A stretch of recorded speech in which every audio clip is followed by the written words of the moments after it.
Hello বন্ধুরা, আশা করি তোমরা সবাই ভালো আছো। তো আজকে চলে এলাম মাঠের দিকে, ছুটির দিন। তো আজকে এই যে আমাদের কড়াই জমিটা তোমাদের আগেও দেখিয়েছি, এই যে কড়াই গাছ হয়েছে।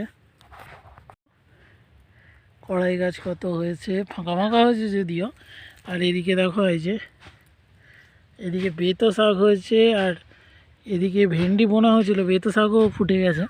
আর এদিকেও সব বেতো শাক ফুটেছে। আজকে বেতো শাক তোলা হচ্ছে। এই যে দেখো বন্ধুরা, এরকম তারা আটি হচ্ছে, তো তোলা হচ্ছে। এদিকে বাবা তুলছে, আর আরও তুলতে হবে। আমি আজকে তুলতে এসেছি, দেখি কতগুলো তুলতে পারি। তো তোমরা ভিডিওটা দেখতে থাকো যে আজকে কতগুলো বেতো শাক আমরা তুলতে পারি। তো রোদ বেরিয়েছে, চোখ চাইতে পারছি না, তোমরা হয়তো দেখে বুঝতে পারছো। তো তোমরা দেখতে থাকো।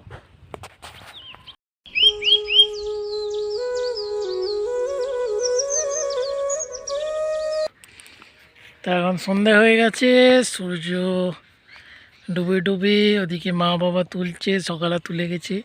তো আমি আর আমার এক বন্ধু, আগেও হয়তো ভিডিওতে দেখে থাকবে, দুজনে বেরিয়েছি দেখি।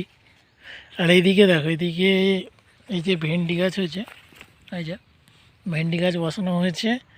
তো ভেন্ডি গাছের বদলে বেতো শাকই বেশি হয়েছে। আর এদিকে আলু চাষ হয়েছে, দেখো চারিদিকে আলু, কলা বাগান, মানে খুব সুন্দর। এখন সন্ধে হয় হয়, ওই যে দেখতে পাচ্ছ লাল হয়ে সূর্য ডুবছে। তো এইদিকে কড়াই গাছ হয়েছে, ওগুলো কড়াই গাছ দিয়ে সবুজ হয়ে রয়েছে। আর এই যে সরষে ক্ষেত তোমাদের সামনে থেকে দেখাই, সরষে ক্ষেত খুব সুন্দর লাগছে। আর এদিকে কড়াই গাছ আছে, মানে সব মিলিয়ে এই যে সব মিলিয়ে এই গ্রামের যে পরিবেশ, খুবই সুন্দর, মনোরম দৃশ্য, খুবই সুন্দর লাগে।